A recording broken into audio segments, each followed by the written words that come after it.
ఎన్నికలు జరగబోతున్నాయి. భారతీయ జనతా పార్టీ ఇద్దరు అభ్యర్థులు కూడా సాధ్యమైనంత వరకు కూడా ఓటర్లను కలిసే ప్రయత్నం చేస్తున్నారు.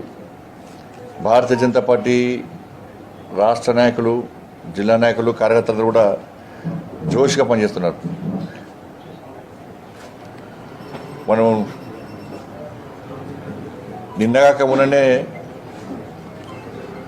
భారత్ పాక్ యొక్క మధ్యలో భారత్ పాక్ మధ్యలో క్రికెట్ మ్యాచ్ అయింది. భారత్ అంటే ఒక జోష్, బీజేపీ అంటే ఒక జోష్. క్రికెట్ అభిమానుల యొక్క ఆశలను క్రీడాకారులు ఏ విధంగా నిలబెట్టారో ఈ ఎమ్మెల్సీ ఎన్నికలు కూడా పట్టభద్రుల ఉద్యోగ ఉపాధ్యాయ వర్గాల యొక్క ఆశలను భారతీయ జనతా పార్టీ ఎమ్మెల్సీ ఎన్నికల్లో గెలిచి నెరవేర్చబోతున్నది. 27వ తారీఖు నాడు కూడా మరొక మ్యాచ్ జరగబోతున్నది. మాది భారత్ ఇండియా టీం వాళ్ళది పాకిస్తాన్ టీం. ఓటర్లు ఆలోచించుకోవాలి. ఇండియా టీం అయినా మాకేస్తే మేము గెలుస్తాం. పాకిస్తాన్ గెలవాలనుకుంటే వాళ్ళకు ఓటేయండి. ఇండియా గెలవాలనుకుంటే మాకు ఓటేయండి. పాకిస్తాన్ గెలవాలనుకుంటే వాళ్ళకు ఓటేయండి. మాది ఇండియా టీం, వాళ్ళది పాకిస్తాన్ టీం.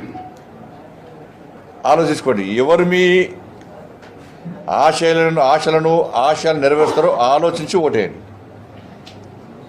మన ఉత్కంఠభరితంగా సాగినటువంటి క్రికెట్ మ్యాచ్లో పాకిస్తాన్ను చిత్తుగా భారత్ ఓడించింది.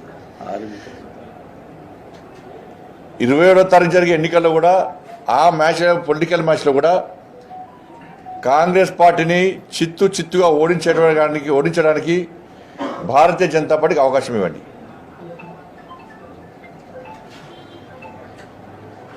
ఎందుకంటే నిన్న ముఖ్యమంత్రి గారు ఇంతవరకు నాకు తెలిసి రాష్ట్రంలో ఎమ్మెల్సీ ఎన్నికల్లో ఏ ముఖ్యమంత్రి పాల్గొనలే. నిన్న ముఖ్యమంత్రి గారు ఊటిన 3 జిల్లాల్లో పర్యటించి 3 జిల్లాల్లో మీటింగ్ పెట్టినట్టునే కాంగ్రెస్ ఓటమి ఖాయమైంది. ముఖ్యమంత్రి గారు 3 మీటింగ్లో కూడా కాంగ్రెస్ పార్టీ అభ్యర్థి గెలవకుంటే మాకు వచ్చేదేం లేదు, పోయేదేం లేదని చెప్పడం ద్వారానే ఓటమిని ఒప్పుకున్నారు. నిన్న వాస్తవంగా ఆ మీటింగ్ చూస్తే ఆల్ ఫోర్స్ యాన్యువల్ డేకైనా అనిపించింది నాకైతే. ఓటర్స్ ఎవరు లేరు ఆడ, వాళ్ళ సిబ్బంది తప్ప ఓటర్స్ ఎవరు లేరు. చప్పలు ఓటర్లు ఎవరు లేరు. కుర్చీలన్నీ ఖాళీ. అందుకే ఆ స్కూల్ విద్యాసంస్థల యాన్యువల్ డేలో కనిపించింది, బహిరంగ సభలో కనిపించాడు.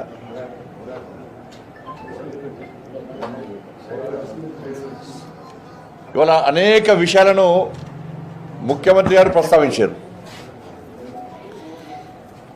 ఇవాళ కులగణన విషయంలో, సర్వే విషయంలో ముఖ్యమంత్రి గారు మాట్లాడారు. ఇలా స్పష్టం చేసుకున్నాను. ఇవాళ మీ మేము కులగణనకు వ్యతిరేకం కానే కాదు. కులగణనకు మేము వ్యతిరేకం కానే కాదు.